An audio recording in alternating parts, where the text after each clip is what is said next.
profeta para pregar aos pregadores. Um profeta para pregar aos pregadores. E Deus vai estar usando para essa primeira ministração o pastor Valdeir. Cadê o pastor Valdeir? O pastor Valdeir está vindo ali.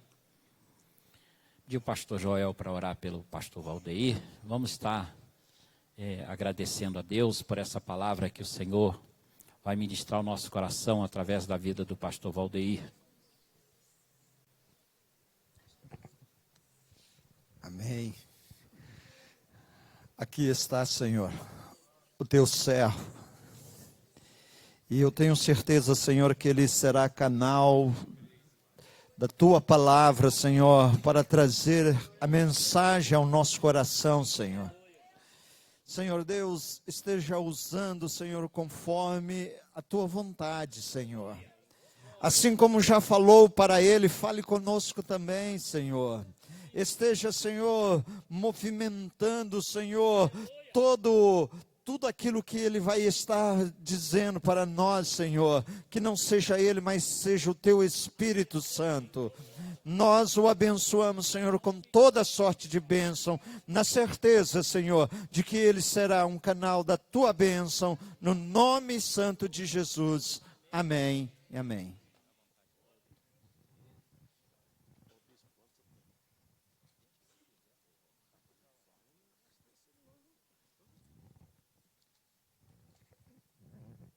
Paz de Cristo, pastores, pastoras, irmãos e irmãs.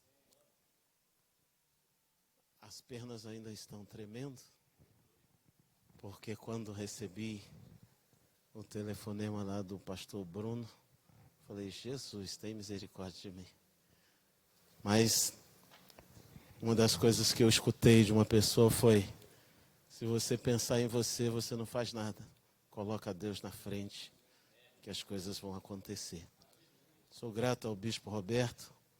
Hoje ele é meu bispo, mas ele já foi meu SD, já foi meu pastor. Lá, continua sendo meu pastor, mas lá na Central de Cabo Frio, fui ovelha lá na igreja quando ele era pastor, ministrando lá, nosso SD. E vivemos uma experiência, ele como SD levou para aquele distrito o Noite com Cristo, que reunia as igrejas, e estávamos sempre num campo missionário, né, ministrando, e foi muita bênção, tivemos muitas experiências juntos lá. E fui para a igreja em Anta, que é a igreja do bispo Roberto, tivemos uma experiência também fantástica lá, poder pastorear algumas pessoas da família dele, ser vizinho, né? Moramos perto, uma pena que a pandemia impediu a gente de estar muito junto, mas moramos perto um do outro ali. Louvamos a Deus pela vida dele. Sou grato por um material que ele me abençoou. A gente vai fazer um evento agora dia 20 com aquele material, né? Bênção.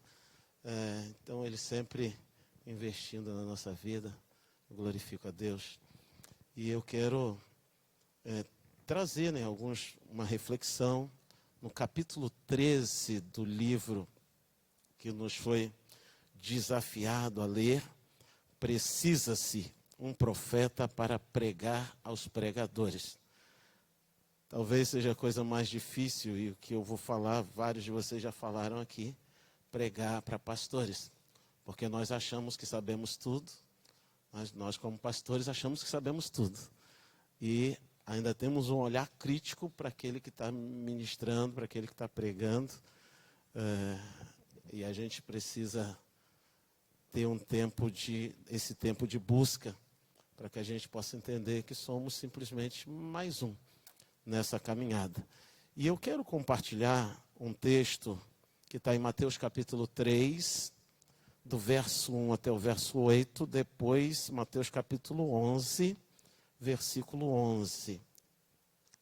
É o que a gente vai estar caminhando, não ficando preso só neles, mas é o nosso ponto de partida.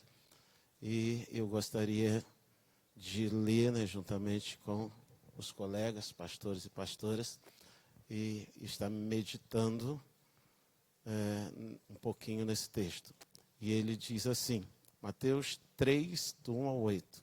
E naqueles dias apareceu João Batista pregando no deserto da Judéia e dizendo, arrependei-vos, porque é chegado o reino dos céus. Porque este é o anunciado pelo profeta Isaías, que disse, voz do que clama no deserto, preparai o caminho do Senhor, endireitai as suas veredas. Este João tinha as suas vestes de pelos de camelo, e um cinto de couro em torno dos seus lombos, e alimentava-se de gafanhoto e de mel silvestre.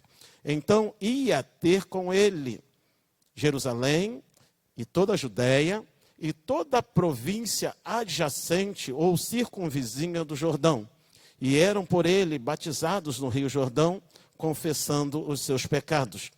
E vendo ele muitos dos fariseus e dos saduceus que vinham ao seu batismo, dizia-lhes, raça de víboras, quem vos ensinou a fugir da ira futura? Produzi, pois, frutos dignos de arrependimento. Mateus capítulo 11, verso 11, ele diz assim, em verdade vos digo, entre os nascidos de mulher, ninguém apareceu maior do que João Batista, mas o menor no reino dos céus é maior do que ele. Vamos orar?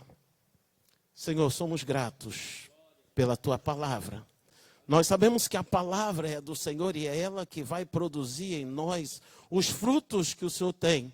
Mas queremos te pedir nessa hora, Pai, que o Senhor possa falar a cada coração de maneira especial, porque nós estamos aqui, Senhor, para ouvir, para buscar, nós estamos aqui para consagrar as nossas vidas, para sermos preparados para quando nós estivermos no vale, sejamos, ó Deus, alcançados por vidas, que elas possam se aproximar de nós e nós termos o que falar para elas. Pai, somos gratos por tudo nesse momento, no nome de Jesus. Amém. Irmãos, pregar para pregadores não é fácil. Mas quando eu não li esse livro todo, eu li alguns capítulos, em especial esse que me foi desafiado. E uma coisa que me chamou a atenção, e eu acredito que alguns de vocês talvez não saibam, quanto tempo durou o ministério de João Batista? A gente fica pensando, e eu conversei, eu perguntei a alguns pastores, colegas meus, há 3 anos, 5 anos, teve uma pessoa que falou assim, não, o ministério de João Batista durou 5 anos. E quando eu comecei a ler e comecei a pesquisar, o ministério de João Batista durou 6 meses. 6 meses durou o ministério de João Batista. E quando nós começamos a ver a caminhada dele pregando, o texto vai dizer que ele foi para o deserto. João Batista no deserto. Mas no livro, eu li algumas coisas ali no capítulo 13 que me chamou a atenção, porque quando você lê o texto e alguém diz assim, o que vai ser desse menino?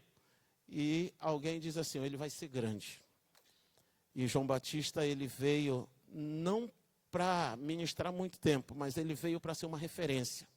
Quando nós olhamos para a história de João Batista, do seu nascimento, quando você pega um pouquinho lá para ler que o pai dele estava ministrando e os turnos eram frequentes e cada um tinha o seu turno de ministrar e Zacarias, que é o pai, estava lá ministrando e ele tem uma visão e quando ele volta e a sua esposa engravida. Mas tem uma coisa que me chama a atenção, se você ler o texto você vai ver que ele ficou mudo até o nascimento do seu filho. E uma vez eu escutei um pastor ministrando, um dos pastores, nosso colega, foi meu pastor, o pastor Rubem, que está lá em Campos, e eu escutei ele ministrando, ele falou assim, por que João Batista ficou mudo? Para ele não perder a bênção. Porque muitas vezes quando nós recebemos uma promessa, nós começamos a falar para todo mundo e perdemos a bênção, porque falamos demais. E o pai de João Batista ficou mudo para que ele não perdesse a bênção. E quando João Batista nasce, eles queriam saber qual é o nome que ia colocar, porque até então não tinha, como ele ficou mudo, ele não tinha um nome para colocar. E ele vai escrever numa tabuleta, João. E a caminhada de João Batista, quando a gente vê que ele é grande, Por que ele é grande? Porque ele foi fiel. Eu vou até fazer um comentário aqui e eu queria que você entendesse a minha colocação e eu vou explicar depois. Uma vez eu conversando com uma pessoa que é contra estudar teologia e falou assim, o João Batista não estudou teologia e foi... Eu falei, cara, você está totalmente enganado. João Batista era filho de quem? Sacerdote. Os filhos de sacerdote eram os primeiros a estudar teologia. Porque eles já eram ensinados desde pequeno, desde criança. E quando João Batista começa o ministério dele, ele não começa preocupado o que vai acontecer, ele já tinha um respaldo, porque o pai dele já o respaldava. E quando ele começa o seu ministério, ele não começa preocupado com quem é que vai me ouvir. Se você parar um pouquinho, prestar atenção àquilo que João Batista, como vida fiel, ele vai para o deserto. Eu imagino que ninguém mandou ele para o deserto, ninguém obrigou ele para o deserto. Eu imagino, eu ainda não achei nada em leitura que me mostrasse que ele foi para o deserto porque alguém mandou. Ele foi para o deserto porque ele não estava preocupado quem é que ia ouvi-lo, ele estava preocupado em transmitir o recado. E às vezes nós, como pastores e pastoras, nós estamos preocupados, quem é que vai me ouvir? Uma certa feita, lá na central de Cabo Frio, há alguns anos atrás, deve ter mais de 15 anos, né, bispo? Deve ter mais de 15 anos. Alguém falou para mim, você vai pregar na igreja central de Cabo Frio? Você sabe que lá na central de Cabo Frio tem... Eu falei, eu sei. Só que quem vai usar é o Espírito Santo, não sou eu. E se eu entender que é o Espírito Santo que vai usar, o Espírito Santo vai falar no teu coração, e no meu, e no dele, e no dela, da mesma maneira. E Deus operou tremendamente naquele lugar. Porque quando nós nos colocamos, um João Batista da vida, vou para o deserto, porque lá não estou preocupado com quem é que vai me ouvir, lá eu estou preocupado em ser preparado. Uma das coisas que eu falo, irmãos, que deserto é lugar de preparo, é lugar onde você é moldado, é lugar onde você é preparado, mas não é lugar de morada. Porque às vezes as pessoas vão para o deserto e ficam lá no deserto, minha igreja não dá certo, as coisas não acontecem. Deserto é só lugar de ser moldado, de ser preparado, de ser tratado. Quando a gente lê a história de Elias, capítulo 17, 18 de 1 Reis, a gente começa a entender Elias, depois de toda a barreira, toda a batalha que ele passa, ele vai para o deserto. Porque lá no deserto é onde ele é moldado. No deserto é onde ele entende que, e ele já entendia isso, mas é onde ele vive a dependência total de Deus. No deserto ele é alimentado pelos corvos. Uma coisa que eu lendo recentemente, e os corvos, eles comem carne, e eles levaram carne para Elias. Porque quando Deus manda, quando Deus dá a provisão, pode se levantar quem for, Deus vai usar quem Ele quer para levar a provisão. Aonde você está, pode ter uma certeza, Deus vai levar a provisão para você. Ainda que Ele use os corvos, Ele vai levar a provisão para você. Por isso que nós precisamos entender e guardar isso, porque quando a gente fala, quando a gente lê que João Batista foi grande, uma segunda coisa que eu vejo em João Batista de ser grande é submissão. Ele foi submisso à sua família, ele foi submisso ao seu ministério, ele foi submisso ao Espírito Santo, ele foi submisso a Deus. Ele vai para o deserto e ele começa a pregar no deserto sem se preocupar quem é que ia escutar o que ele estava falando. E quando a gente começa a ver, o texto diz que vai ter com João Batista. As pessoas foram onde ele estava. Deixa eu te falar uma coisa que eu entendo que é o mover de Deus. Quando nós estamos aqui orando, eu estava num grupo ali orando, e a oração para que Deus pudesse enviar pessoas, porque quando você se coloca na posição de Deus, quando eu me coloco na posição de Deus, quando eu busco a presença dEle na minha vida, as pessoas vêm. A gente passou por uma igreja e a gente chegou numa igreja que era muito limitada, algumas lutas, algumas dificuldades, e uma das coisas que a gente já começou a desafiar foi orar. Aí o pessoal, não, mas a gente ora. Eu falei, mas vocês oram onde? A gente ora lá na nossa casa. Eu falei, vamos orar na igreja. Mas vim para a igreja, eu falei assim, vocês estão a 300 metros, e eu morava a 15 quilômetros da igreja. E o dia que o carro não funcionava, que tem dia que o carro não funciona, eu ia de bicicleta. E chegava lá 6 horas da manhã para orar. E aí o pessoal começou a ir, o pessoal começou a caminhar. E as coisas começaram a acontecer. Irmãos, a gente chegou lá, tinha 30 pessoas, a gente saiu, tinha 150. O mover de Deus, o agir de Deus. Porque nós entendemos que o que vai mover, o que vai trazer a presença de Deus é a nossa vida de oração. Quando você lê a história de João Batista, ele estava lá no deserto pregando, e o texto diz que ia ter com João Batista Jerusalém.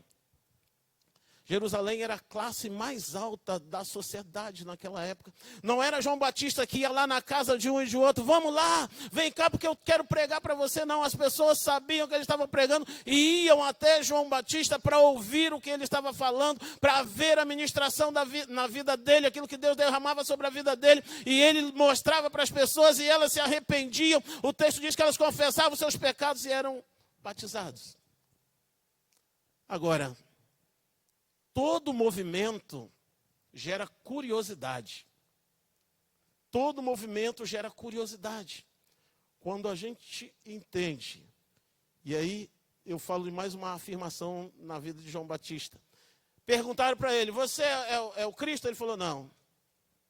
Eu sou aquele que prepara o caminho do Cristo. Porque hoje, irmãos, nós vemos alguns querendo ser Deus, querendo o lugar de Deus. Só porque as pessoas estão olhando, e às vezes nós fazemos isso, queremos endeusar essas pessoas. Deixa eu dizer uma coisa para você, João Batista tinha tudo. E ele disse assim, eu não sou o Cristo, importa que ele cresça. Essa fala não é nem dele, mas importa que ele cresça e que eu diminua. Só para a gente entender o processo, o que Jesus era para João Batista, e eles eram primos. Se a gente lê a história, eles eram primos. O ministério dele dura só 6 meses, mas em 6 meses ele revolucionou uma nação, ele revolucionou uma cidade, ele revolucionou uma história, a ponto de ser contado e apontado na Bíblia aquilo que foi e que aconteceu através da vida de um homem. Agora tem algumas coisas interessantes. E eu quero contar uma história aqui. Eu já contei essa história em vários lugares. Eu acho que até o bispo, uma certa feita, já escutou essa história. Pastor André, então, umas 30 vezes. Mas essa história fala do crente fraquinho. E essa história, ela é verídica, não é uma história inventada, não, porque eu conheço o cara. Lá do... cadê o pastor? Lá do Jardim Esperança, tá, o pastor Sidney? E esse cara, ele trabalhava na construção civil. E um dia o amigo chamou ele para ir no centro de Macumba. Ele falou, vou não, rapaz, sou crente. Aí o amigo dele, trabalhava junto, né, ele falou assim, que crente é você, rapaz? Você chega lá na igreja, ninguém nem fala contigo. Quase nem olha para a tua cara, ninguém nem te cumprimenta. Vamos lá, você vai ver que lá é diferente. Aí ele falou, é mesmo, eu chego lá na igreja, eu entro e saio, ninguém fala nada comigo. Eu vou lá. Aí ele foi. Já chegou meio espantado, porque tudo diferente, né? Ele entrou no cantinho, sentou num banquinho lá, e chegou o chefe, e começou a tocar lá as músicas dele. E o chefe falou assim, gente, tem alguma coisa errada aqui, porque o guia não desceu. E aí, voltou de novo, vamos fazer um círculo aqui. Fez o círculo, todo mundo ali, de mãos dadas, e gritava, e o guia não desceu. Aí olhou para ele e perguntou assim, você está fazendo o que aqui? Ele falou, fui convidado. Ele falou assim, some daqui. Ele, por que eu tenho que sair? Ele falou assim, porque você é do cara de branco, e é você que está impedindo o guia de descer, então você tem que sumir daqui, aqui não é o seu lugar. Ele levantou, pulou o portão e saiu na rua e começou a cantar e a louvar a Deus, e chegou na igreja e falou assim, eu quero contar um testemunho. Aí o pastor falou assim, pode contar.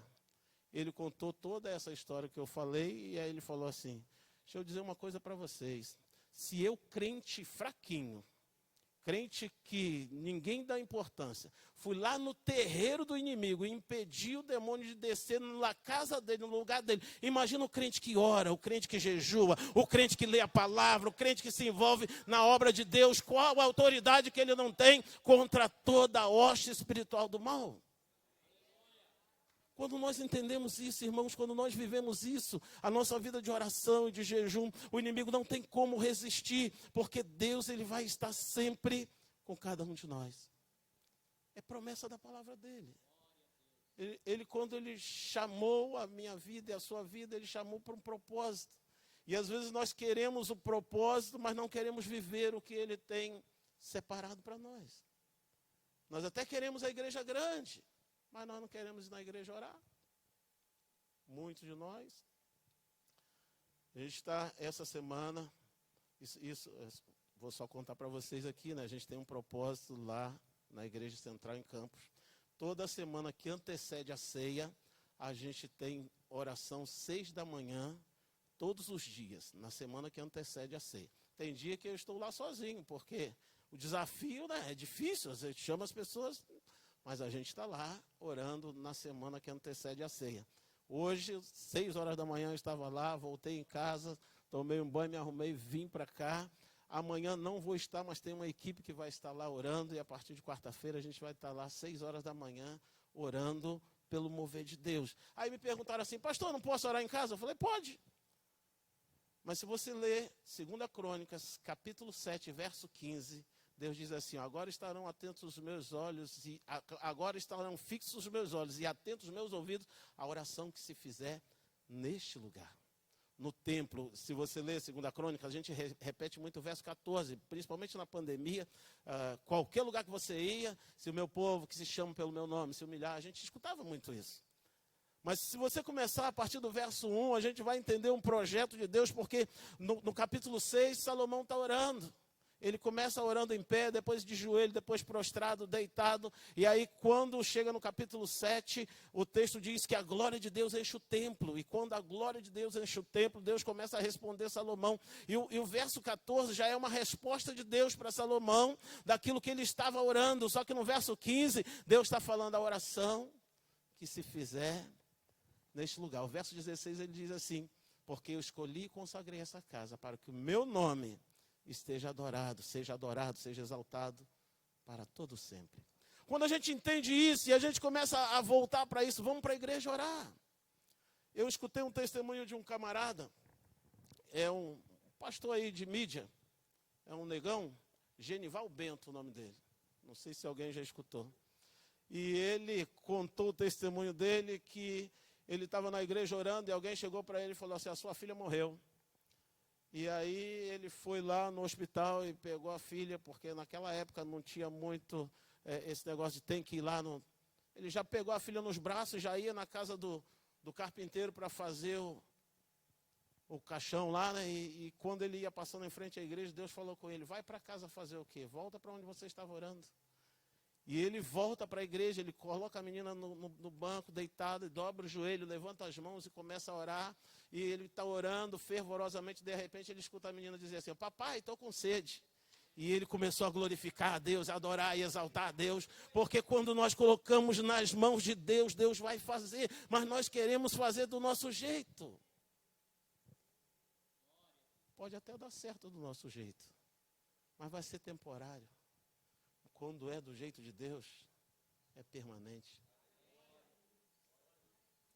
Alguns anos atrás, muitos anos, tinha uma jogadora de vôlei, não vou falar o nome dela aqui não, mas ela jogava vôlei e ela teve um problema no joelho. E ela foi lá na 4ª região, lá em Belo Horizonte, e tinha um médico lá chamado Dr. Fritz, que foi fazer uma cirurgia. Fritz é alguma coisa assim. E aí fez a cirurgia, ela voltou, estou curada e voltou. Quando foi para a Olimpíada, nem jogou. Estourou o joelho de novo, voltou. Que cirurgia que ele fez? Vai para Jesus que eu quero ver voltar. O Jesus que cura, ele cura eternamente, vai estar garantido. Mas eu preciso testemunhar isso e mostrar para as pessoas. Porque quando nós olhamos para a vida de João Batista, ele foi para o deserto. E no deserto ele se alimentava de gafanhoto, mel silvestre, estava vestido com pelos de camelo e tinha uma couraça, o cinto dele era uma couraça. Lá no deserto ele estava totalmente desfigurado, ele não estava preocupado com a aparência, porque ele estava ali para ser usado por Deus, ele estava ali sendo preparado. E quando João Batista vem, ele não vai para o centro da cidade, ele vai para o Jordão. Irmãos, não vou nem falar muito do Jordão aqui, senão eu me empolgo, porque todas as vezes que eu falo do Jordão, eu lembro de Elias e Eliseu, eu lembro de Naamã, eu lembro das coisas que vão acontecendo no Jordão. Mas quando a gente vê João Batista voltando, depois de tudo isso que tinha acontecido, ele vai para o Jordão. É no Jordão que Jesus é batizado. Quando ele vai para o Jordão, e no Jordão ele está batizando, as pessoas que escutam, as pessoas que recebem a notícia, para onde eles vão? Para o Jordão. Quando nós vemos Naamã falar assim, ó, tem rio mais importante lá na minha cidade, mas para Deus, mais importante naquele momento era o Jordão. E quando ele vem para o Jordão, e ele começa a pregar, arrependei-vos porque é chegado o reino dos céus. Deixa eu falar uma coisa para vocês, talvez nós hoje temos tido essa dificuldade de pregar arrependei-vos, de pregar arrependimento. Nós estamos vendo pessoas na igreja que estão vivendo uma vida totalmente destruída, mas não estamos falando para ela, se arrepende, se coloca nas mãos do Senhor, porque quem vai fazer a obra é o Espírito Santo. Tem um pastor amigo meu que ele fala o seguinte, faça o convite, porque quem vai convencer é o Espírito Santo. Mas o Espírito Santo conta comigo e contigo para fazer o convite. Só que às vezes nós como pastores estamos falando assim, ó, vai lá igreja, convida, e nós mesmos não. Quantos amigos nossos, e eu estou incluído nisso, quantos amigos nossos que a gente senta, toma café com ele, mas não convida para ir à igreja. Não convida para fazer parte da nossa célula, do nosso ciclo. Talvez o desafio de pregar para pregadores seja ou esse despertar ou fazer os colegas pastores ficar chateados com a gente. Mas deixa só eu chamar a atenção. Por quê? Porque quando Deus se levanta para falar contigo, Ele pode usar, lá para Naamã foi uma menina, que a gente nem sabe quantos anos ela tinha, a gente supõe que ela tinha 9 anos, 12 anos, 13 anos, 11 anos, sei lá, a gente supõe, mas a gente não sabe.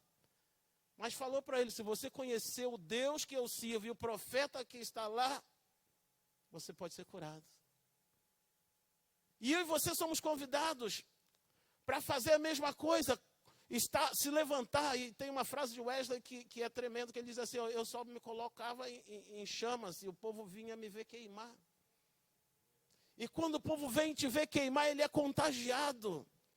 Eu falo que muitas vezes, irmãos, nós como vasos, acho que é 2 Coríntios capítulo 4, diz que nós somos vasos de barro, para que a excelência do poder seja de Deus e não nossa. Mas nós como vasos, nós temos que ser cheios da unção. Mas não é a unção encher só até ficar cheio, tem que transbordar. Porque quando a unção transborda, ela contagia o ambiente onde nós estamos, o lugar onde nós caminhamos, aquilo que nós falamos vai atingir o coração das pessoas e o mover de Deus vai ser diferente. A classe alta ia até João Batista, mas a classe média, porque ele diz assim, e toda a Judéia ia ter com João Batista, a classe média também. E eles não iam porque ele estava oferecendo alguma coisa. Talvez fosse a situação mais difícil, porque ele estava dizendo para eles, vocês têm que se arrepender. E quando João Batista fala isso, ele vê que os saduceus e os fariseus, eles vão até ele fala assim, ó, raça de víboras. Vocês têm que mostrar com os frutos o arrependimento. Não é eu chegar lá e dizer assim, ó, me arrependi, mas eu continuo fazendo errado. E nós somos desafiados a isso, por quê? Porque nós somos colocados numa comunidade, eu entendo que nomeado pelo bispo, mas chamado por Deus, nós somos colocados numa comunidade onde Deus espera que nós possamos fazer a diferença, para que as pessoas possam ver diferença em nós. Não é só porque estamos ali, é porque somos chamados. E como chamados por Deus, nós precisamos estar ali, nos colocarmos em chama para que as pessoas venham nos ver sermos queimados pelo Espírito Santo. O fogo do Espírito tem que arder em nós, para que essas pessoas possam ver a diferença.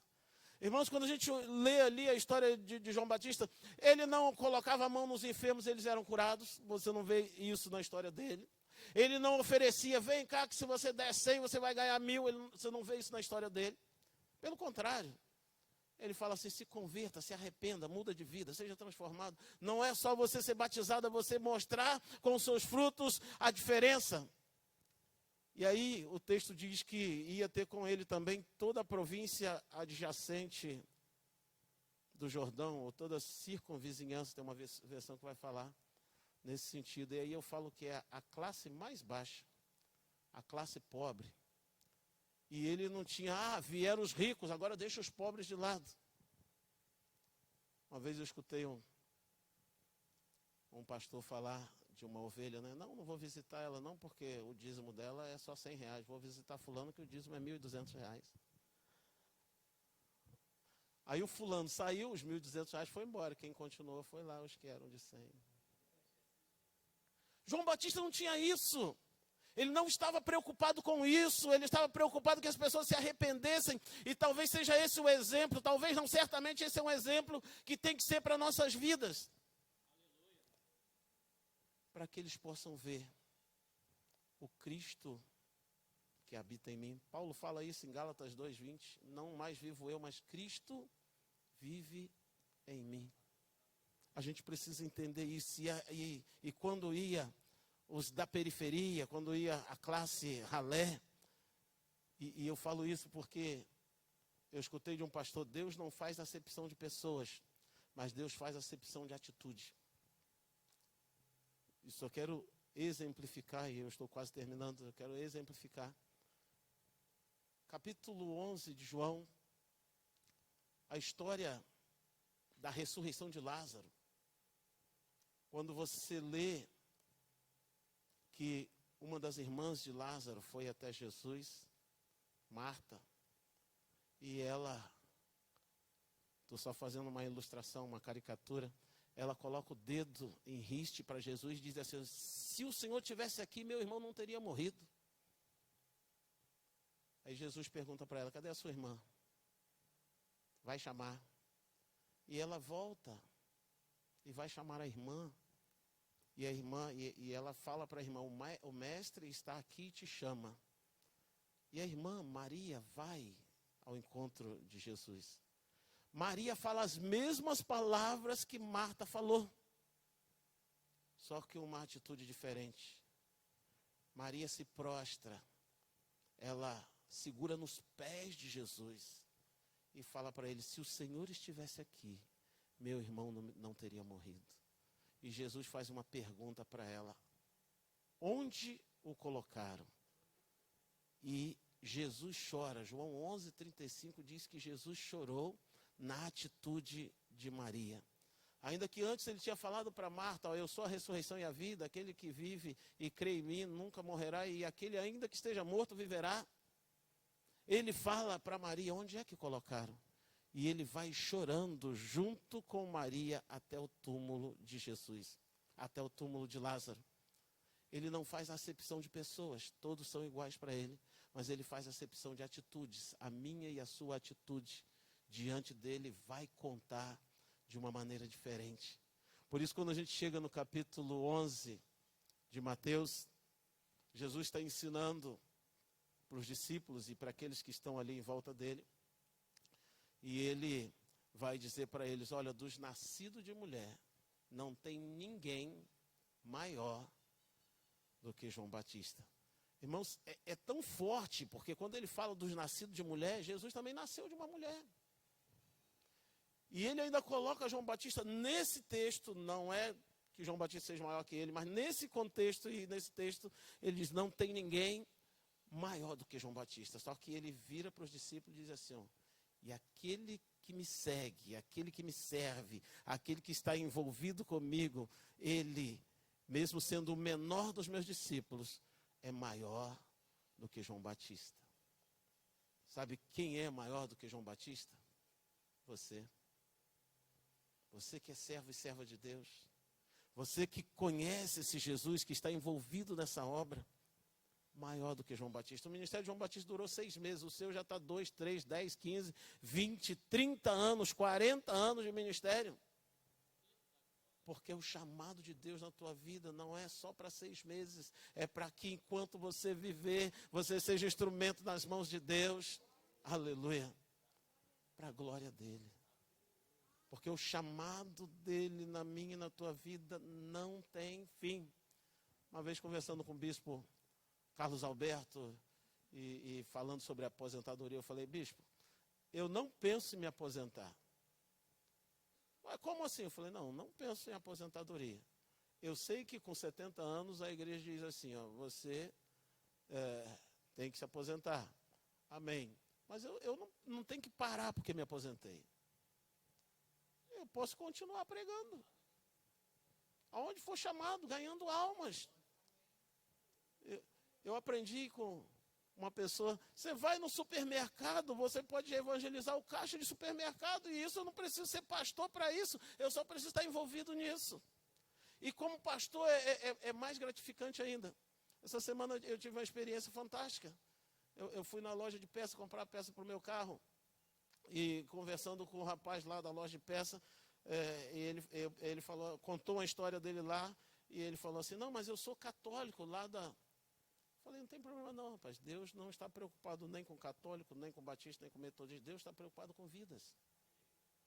O que Deus quer é vidas. Aí ele olhou para mim e falou assim: mas você também é católico? Eu falei: não, mas não estou preocupado com o católico. Aí ele olhou para minha cara, olhou, não, então eu já vi que você é crente. Eu falei: sou. E Jesus manda ser crente. Quando ele encontra com Tomé, aí eu quebrei ele, né? Ele encontra com Tomé, coloca a mão aqui na minha mão, o dedo no meu lado. Tomé, não seja incrédulo, seja crente. Jesus não mandou Tomé ser católico, nem batista, nem metodista, nem assembleia. Jesus falou para Tomé, seja crente. Aí o cara olhou para mim e falou assim: o senhor está certo. Onde é que é a sua igreja? Eu falei: não se preocupe com a minha igreja, se preocupe com Jesus. Mas se você quiser ir, Avenida 7 de Setembro, 332, a gente está lá. Ele: vou fazer uma visita. Porque, irmãos, a gente tem que ter esse manejo para falar de Jesus para as pessoas. E essa unção é derramada sobre todo aquele que aceita Jesus. Pelo menos um talento, que é o talento de evangelizar, de falar de Jesus, de testemunhar esse Jesus.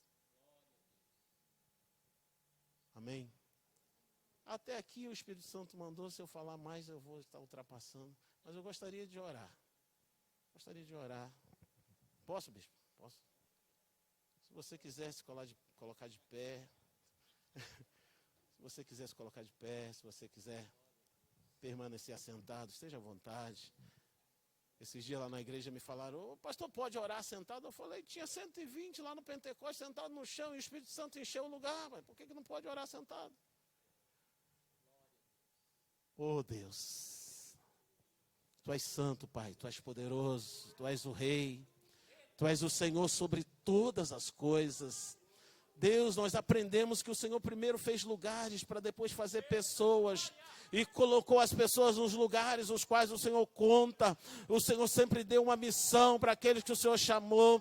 E aqui, Senhor, são pastores e pastoras chamados pelo Senhor, colocados nos lugares onde primeiro o Senhor fez o lugar e depois o Senhor colocou as pessoas lá. Quantos pastores e pastoras, ó Deus, são colocados ali onde o Senhor tem um chamado, tem uma missão. Deus amado, Deus querido, capacita os teus filhos, Pai, para que eles possam ser instrumentos. Deus querido, que eles possam se colocar em chamas e as pessoas possam vir para vê-los queimar a chama do Espírito Santo na vida dos teus filhos. Pai, toma o bispo Roberto nas tuas mãos, Senhor, e vai dando sabedoria a ele, discernimento a cada dia, Pai, em nome do Senhor Jesus, trazendo uma revelação, porque, Senhor, um dia o Senhor chamou para que ele fosse pastor e hoje o Senhor o colocou para ser pastor de pastores Jesus. Então, Senhor, eu coloco nas tuas mãos, pedindo, Senhor, unção, Senhor, do alto, renovação da unção sobre a vida do teu filho. Senhor, eu coloco cada pastor e pastora, cada igreja, cada local, Senhor, diante de ti. Senhor, nós sabemos das lutas, nós sabemos das dificuldades, nós sabemos das barreiras, mas quando o Senhor vai na frente, as portas do inferno não prevalecem contra a tua igreja, porque o Senhor levantou uma igreja forte, e o Senhor da igreja é o Senhor Jesus, é Ele quem garante a vitória. Por isso, Pai, colocamos diante de ti cada um dos teus filhos, clamando, Senhor, para sermos mais capacitados pelo Senhor, para a obra que o Senhor tem na vida de cada um de nós. Pai, somos gratos por tudo, no nome de Jesus. Amém.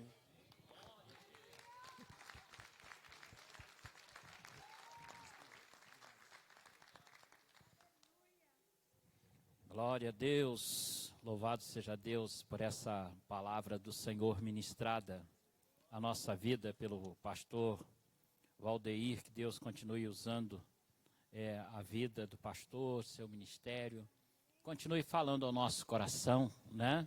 Nesse jejum dos santos, já ultrapassamos a barreira, né? Agora a gente já está entrando depois dos 6, né? São 12 meses. Já está entrando no 8 amanhã, né? Então, louvado e glorificado seja o nome do Senhor. E que Deus possa estar falando ao nosso coração, que nós possamos ter essa consciência, né, de que se nós queremos mudança, através da oração nós podemos ver essas mudanças.